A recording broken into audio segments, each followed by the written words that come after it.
Welcome to Leadership Moments. In every great leader's life, there are pivotal moments that shape their character, test their resilience, and awaken their vision. Together, we'll uncover the invaluable lessons hidden within these transformative moments. I'm so excited today for our guest. We're going to talk about AI and we're going to talk about leadership, both of which he knows quite a lot about, actually. So with me today is Dave Pawlak. He's the head of IT strategy and governance of CMS Energy. It's a Michigan-based energy company. It's got 3 segments: electric utility, gas utility, and also enterprises. Dave spends a lot of time with new technologies, tackling complex business problems, and really believes that a clear IT strategy is really key for gaining the edge as a business, especially in this digital age that we're in. He has been in the industry for a really long time, almost 40 years, and previously had been with Borg Warner, Ecolab, Vistion, and he had done a lot of transformational work, improving efficiency, saving costs, dealing with various outsourcing situations. He's led all of IT activities in those organizations, also was out in Asia Pac for over 2 years, held multiple roles at Ford Motor Company for 12 years. He is just an all-round great human being and just a fantastic leader. Dave, I am so thrilled to have you with us today. I'll share a little something with the audience, which hopefully you don't blush too easy, but you probably don't know this. I've been a long-time admirer of yours from sort of the peripherals, right? Watching you and hearing about you. And it's just, I'm really tickled that I get this opportunity to spend a good chunk of time with you, talking about 2 things that are actually very near and dear to my heart. And one of them is AI, and the second is leadership. So with that, I'll kick it right off. Congratulations, you've just received your certification from Cornell University for AI strategy. And I know that you've been meeting with different folks, advising them in that area. With your extensive career at consumers and as a leader, I'm kind of curious on your perspective on the current state of AI. Oh, well, first of all, thanks for having me on. I'm thrilled to be here. I do blush easily, but no, the world of AI, I mean, what an exciting time. I've been in this industry for, over 40 years, had all different types of roles. And to me, the excitement from the release of OpenAI back in 2020 to now, it's just mind-blowing. The opportunities, it's almost like when the internet was first launched. I remember sitting there talking to my friend one day and saying, wow, one day I bet you we buy stuff over. He's like, you'd be crazy to put your credit card information on this thing. It would be so like a phone calling card, if you remember those. He's like, but you never would buy anything from that. And I'm like, well, look at the world today, right? Or the iPhone. And that's where AI has really gone in the past few years. And it's just continuing to explode. And it's not new, right? No.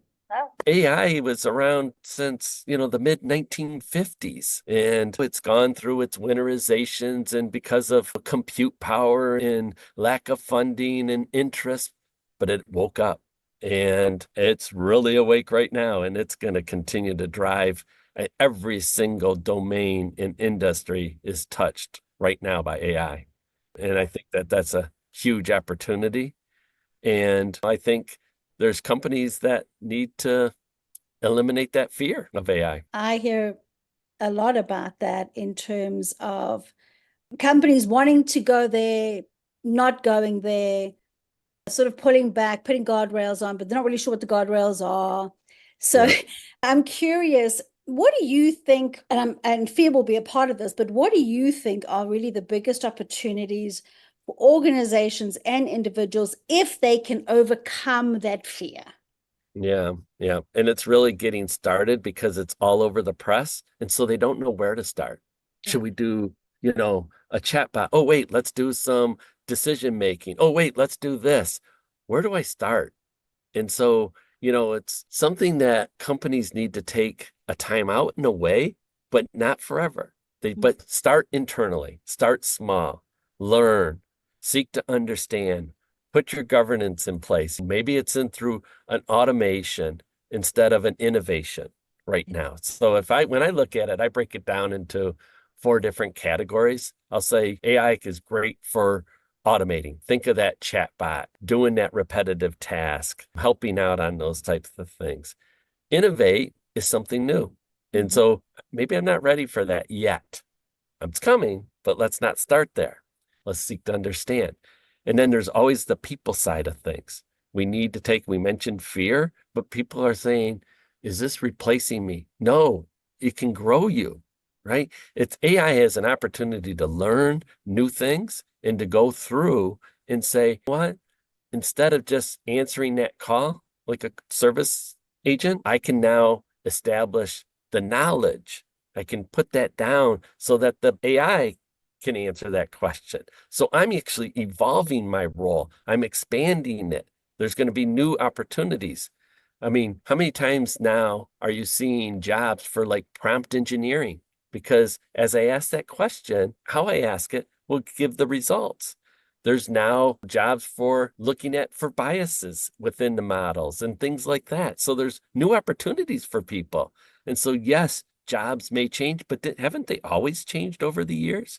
I mean, remember when there was typewriters in offices and there was typewriter repair people, right? Jobs evolve.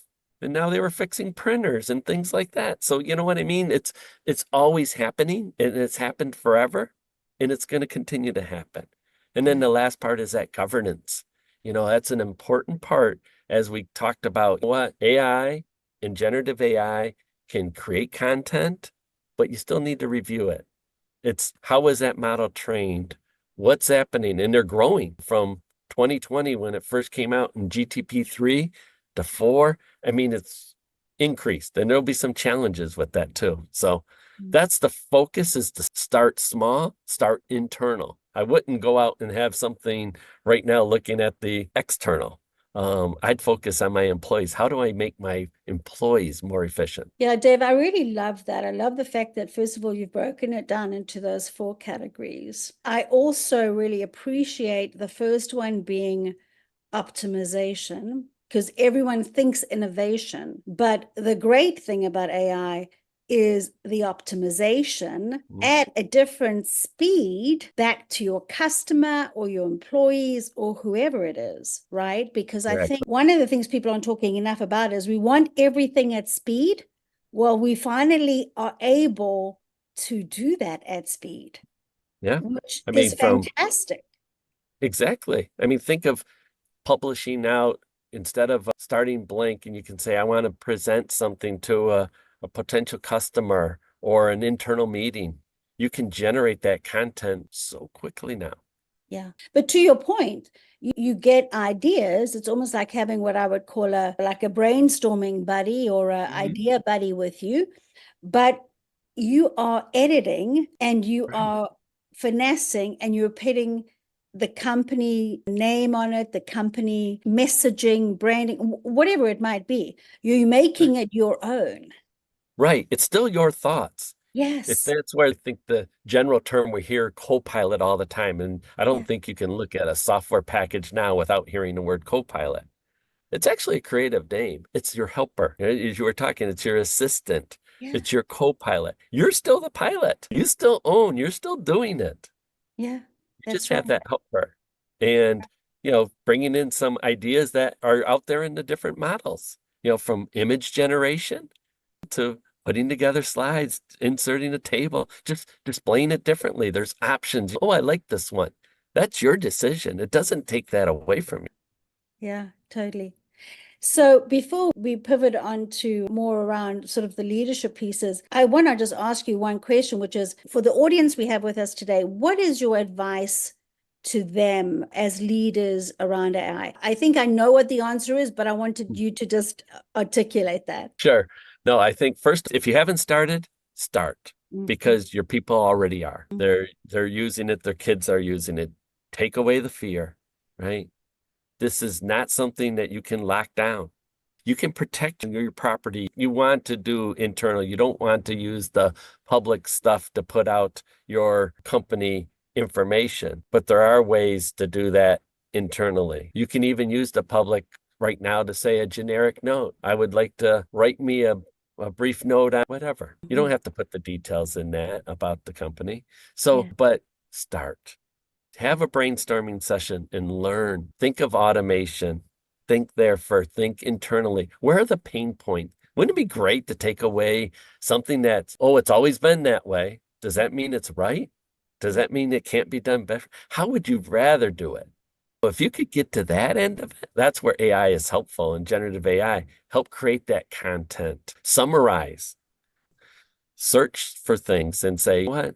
Make it easier for your employees to do things, make them more efficient, take away the fear from them. I think that's the other part that I really want to stress, because it's actually a growth opportunity for many if they're willing to change. And that's what you need to say.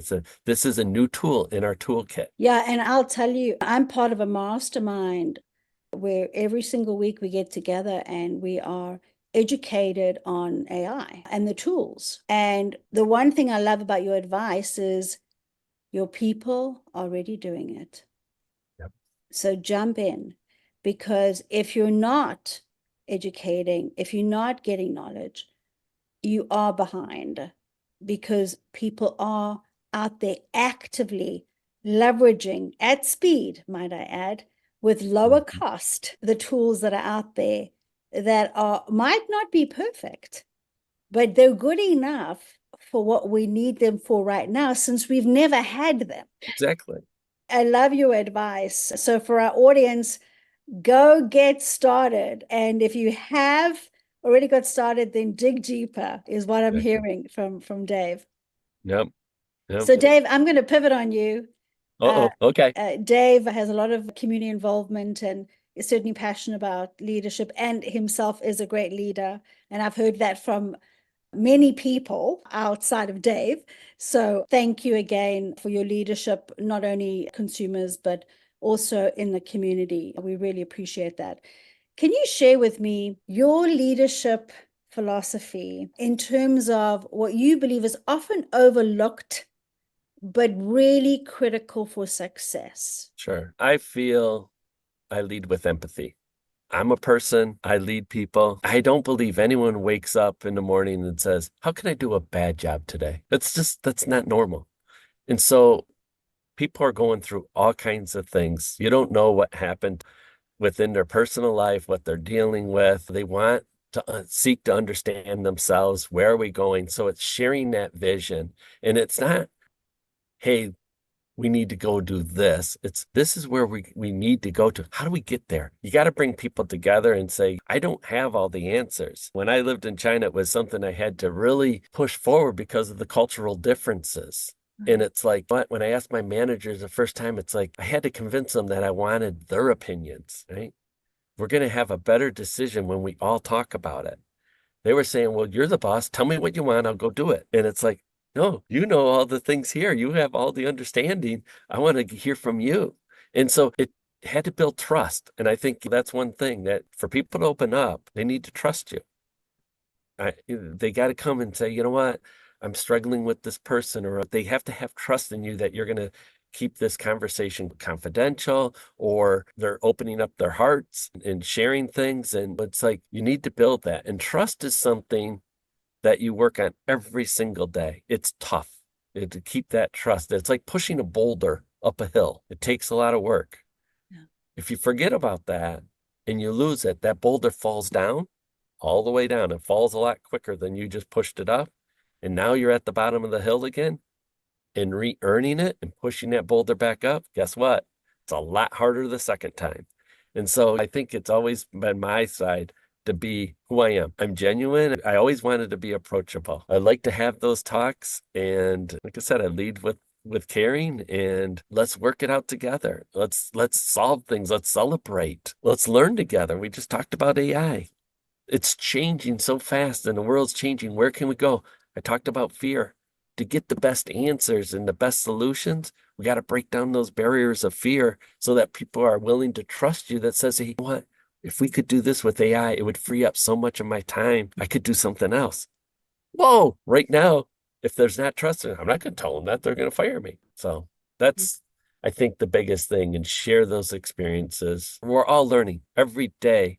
We continue to learn. There's new things that are coming out, and understand the surroundings. Where are we going? Share that vision. Yeah, Dave, one thing I appreciated about what you said, you and I chatted a little bit earlier about this, is you hire people that in many cases are smarter than you or are smarter than you in certain areas. And you bring them on because your role is different. It's a team. Everyone's role in the team is different. But I love the fact that you said, I bring them along in terms of understanding their perspectives, wanting them to be part of the decision, because trust gets built by doing that. And Exactly. I also believe that you need objectivity when you're making decisions. One thing that I used to say to my team, it sounds like you did the same thing. It's not that I can't make a decision without you. I am very capable of that. It's that I don't want to, Exactly. because Right? I want your input. I value your input. And it helps me look at it from, I might have a blind spot. I might not be seeing in a certain, because you're specializing in a certain area, I maybe don't know what's going on in that area. So I really appreciated that. And I hope the audience caught that, because to me, that is real leadership. When you don't feel threatened, when you don't feel that you've got to be the one that's making all the decisions, but rather that you're bringing your team with you so that you can make better decisions. And people have their different passions, and you want Yes. that passion in the room. Yeah. Someone could be passionate about code, and they create beautiful things out of with their code. And others might be passionate about testing or training in the people side. You bring that all together, you Yeah. have a huge recipe for success. Absolutely. That's Absolutely. Yeah, that's what you need to do. You're bringing out the best in all. And, I had a leader once who told me when he was looking at things, he's like, you know what? He could never understand why his boss would send him to class to improve on certain things. He's like, I'm never going to be a great public speaker. It's Charlie is amazing public speaker. Give the public speaking to Charlie. He says, I wasn't passionate about that. I started thinking about it. He said, yes, I got better and I appreciated that, but I would never be at that passionate level. And he's Interesting. like, and it was interesting to hear that perspective. And I always thought about that. It's like, what? Sometimes do we try to force people into that wrong role? That's my coaching. It's like, why do you want to do that? Is that your passion? Yeah, Yeah, it's really interesting you say that, because we spoke about that interest versus commitment earlier, right? exactly. It's the same thing. You might be interested in it. It doesn't mean you're committed to it. It doesn't mean you want Right. to be the best at it, right? So, yeah, I think that's also another really important lesson is there are people who you might want to have them build up the skill in certain areas because it's important for them from a growth perspective, but don't expect them to be like Charlie, because they're never Right. going to be like Charlie because they're not passionate about it. Right. Yeah, That- that's a big deal. Yeah. Yeah. And to share those, and then people understand what's like, hey, Charlie, listen to my speech.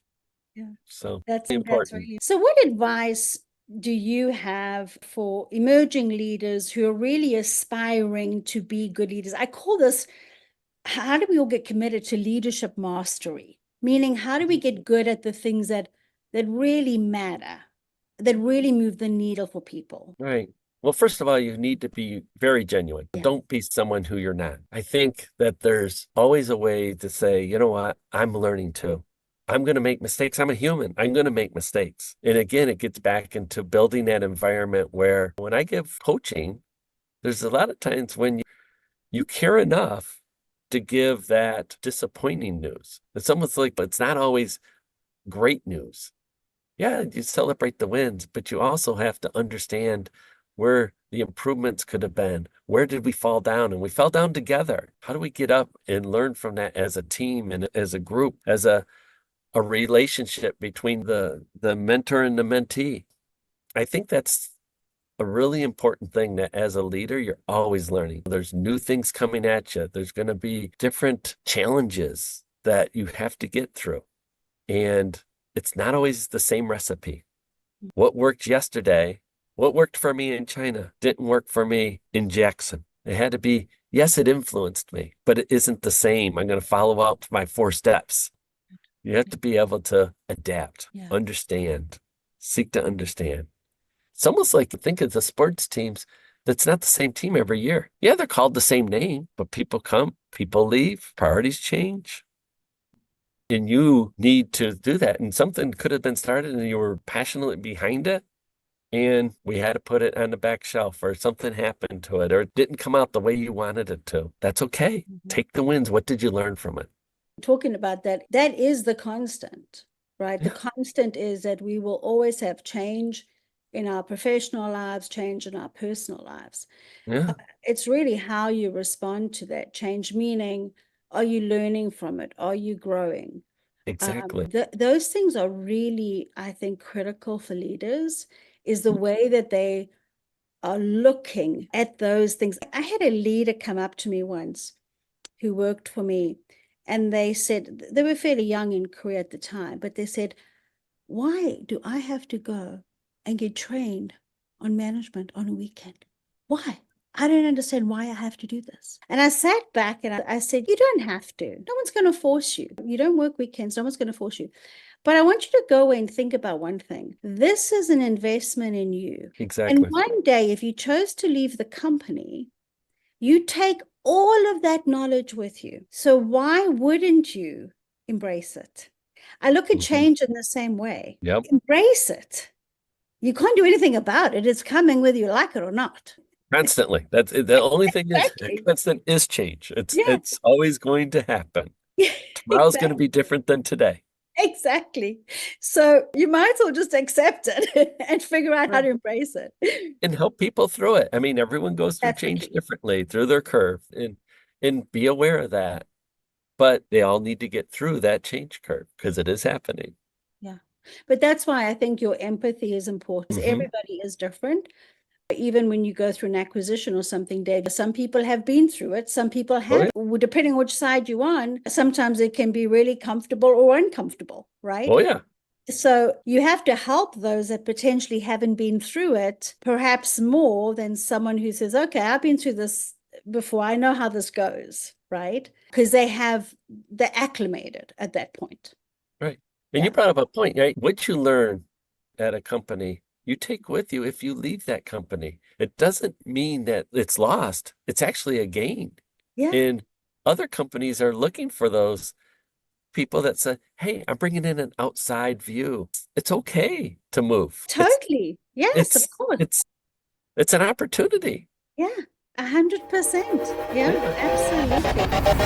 I'm hearing that sound, which happens to be one of my favorite parts because I get to learn a little bit about you personally. But what's the most unusual hobby you've ever tried or would like to try? I don't think mine's unusual, but I love baking. And I just started making bread. Oh, About wow. 6 months ago, I started, and I make sourdough bread. And my twin daughters that are 16, they love my bread. And I probably make 2 loaves of bread, and I find it very rewarding. And so I was always afraid to make bread. Really? I never thought I could do it. I love making like bread, and now I'm trying to put different spices in it or different seasonings and things like that. I made a chocolate chip bread the other week. I made bagels now. And so I find it relaxing. I find it rewarding. And I've shared it's sourdough. So my starter has a story. And so I think it's not unusual, but it's a hobby that I want to continue to grow in and to get better at and maybe expand into different things. That is amazing. Yeah, I'll have to show you. We'll have to share some bread. Yeah, we're going to, because I was just going to say, Okay. the next time I'm in Detroit, I'm calling you up a week before and I'm saying, Yep. I'm coming to buy your bread, okay? Because I I'll love have a hot sourdough loaf bread. ready for It's you. my favorite. That is wonderful. I love hearing that because I grew up in a baking family, and that, Mhm. you've got those aromas in the house, and it always smells so good when you walk in. And I think for your girls, that is just fabulous that you've got such a great hobby, because it Yeah, teaches them to enjoy the kitchen. for sure. I know I enjoy the kitchen for that reason, because my mom was always cooking, or my grandma was always cooking. It's a great thing. That's awesome. Really good. Now I'm going to tell you a secret. I've never even tried to make bread because I have the fear factor. There's no way I can make bread. I can, we can break that fear factor down. It is easy. It's amazing. It is so easy. It takes time, Yeah. but the creation and the satisfaction, Yeah. it is rewarding. Oh, I love hearing that. That's just wonderful. So, along with that, what is one of your favorite family traditions? So it goes into baking. So my mom taught me how to make cutout cookies and pie crust. Those are my two specialties. Huh. And so I make a homemade pie crust. And so like at Thanksgiving, I usually have probably 5 to 7 pies that are all homemade. And so that's always a hit. And the cutout cookies for the different holidays. And that's something that I have passed down to my daughters. And so we're doing that together now. It's something I did with my mom as I was growing up and our family. And it's her recipe. And she's passed now. And it's like, it's something that you always remember. And I'll talk to my sister and it's like, that's mom's recipe. And she does them too. And so we'll do different sugar cookies and I would love to, we use a buttercream frosting and I would love to get into that real art side of the glaze and do some very creative cookies. I do pretty well piping and all that, but I would like to expand even more and do that. So I made cookies for different events and I kind of make them creative for mummies on Halloween and they're all piped out and decorated and things like that. So we pass them out to our friends and families, and that's usually something that people will look forward to. I'll see them and say, "Oh, we'll share cookies." Well, I was just going to say to the audience, for those of you who haven't done piping and glazing and all those other things, it's not for the faint of heart. Okay. It takes, really have to sort of get your confidence up there, because the first couple of tries, it's quite a flop. It is, and you want to keep the good taste. And so sometimes you got to compromise. It's like, do I want this? That's where I'm at. Well, I love the fact that you have continued those family traditions. I know my mom has passed too, and I have a cookbook and it still has her writing in it. And I got Yep. it from her with all the recipes. And I think it's really special, as families are special and traditions are special. And there's nothing quite like cooking one of mom's recipes. There's just nothing Exactly. like it. So I love that you have that and you have that to cherish, and then you get to cherish that with your family, Dave. That's really wonderful. So we're going to wrap up here, although I really don't want to. I would love to continue talking about AI and leadership for hours, but maybe we'll have you back, Dave, at some point and we can talk about it again. But to the audience, thank you for being with us. It's great to have Dave with us, and look forward to more adventures. And just remember, together we can make a difference. So thanks for being with us today. Thank you. And that concludes another episode of Leadership Moments. We hope you found inspiration and valuable insights in what we shared today. Remember, leadership is not defined solely by titles or positions, but by the choices we make and the moments that shape us. Embrace the challenges that come your way. They may be the very moments that propel you toward greatness. We'd love to hear your thoughts and stories as well. Connect with us on our website at leadershipmomentspodcast.com or through social media on Instagram at tap_be the game changer. And Stacy Castor _. Remember, your leadership moment could be just around the corner, waiting for you to seize it.